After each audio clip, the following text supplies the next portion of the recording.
La i20, c'est la citadine de Hyundai, concurrente des Clio ou 208. On en est à la deuxième génération qui a été lancée en 2014 et qui a été restylée en 2018.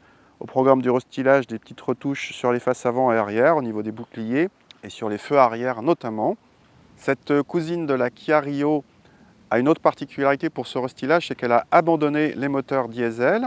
Il n'y a donc plus que de l'essence, avec en haut de gamme pour l'instant un 3 cylindres 1 litre turbo essence de 100 chevaux qui peut être associé à une boîte double embrayage DCT7 comme sur notre modèle d'essai.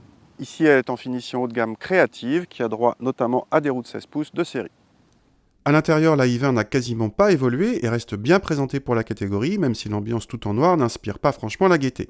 La nouveauté ne se voit pas puisqu'il s'agit de l'arrivée du freinage automatique d'urgence et de l'aide au maintien en file, tous deux livrés de série dès la finition de milieu de gamme intuitive. L'équipement assez complet comprend par ailleurs le GPS Europe, la compatibilité Apple CarPlay et Android Auto.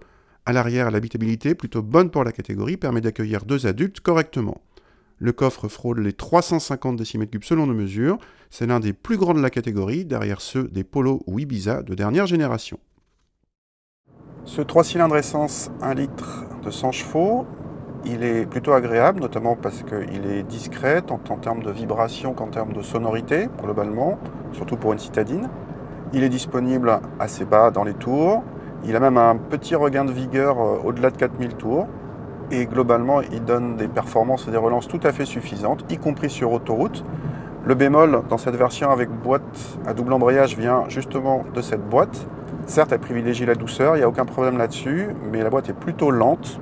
Autre petit cas de figure en sa défaveur, si vous êtes au feu rouge avec le stop and start et que tout d'un coup vous voulez partir vite, vous aurez droit à un à-coup.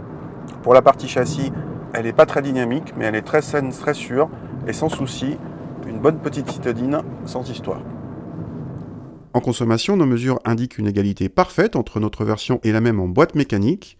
Cette i20 avec boîte double embrayage est dans le peloton de tête dans sa catégorie en la matière, à égalité avec une 208 PureTech 110 EAT6. En tarif, elle est bien placée, aussi chère qu'une Clio équivalente mais mieux équipée, moins chère qu'une 208. Sa cousine, la Kia Rio, est un peu moins chère, mais pas proposée actuellement en boîte automatique. Sa meilleure rivale est sans doute la Seat Ibiza, moins chère, plus spacieuse et bien équipée, mais elle ne bénéficie pas de la garantie 5 ans de la i20.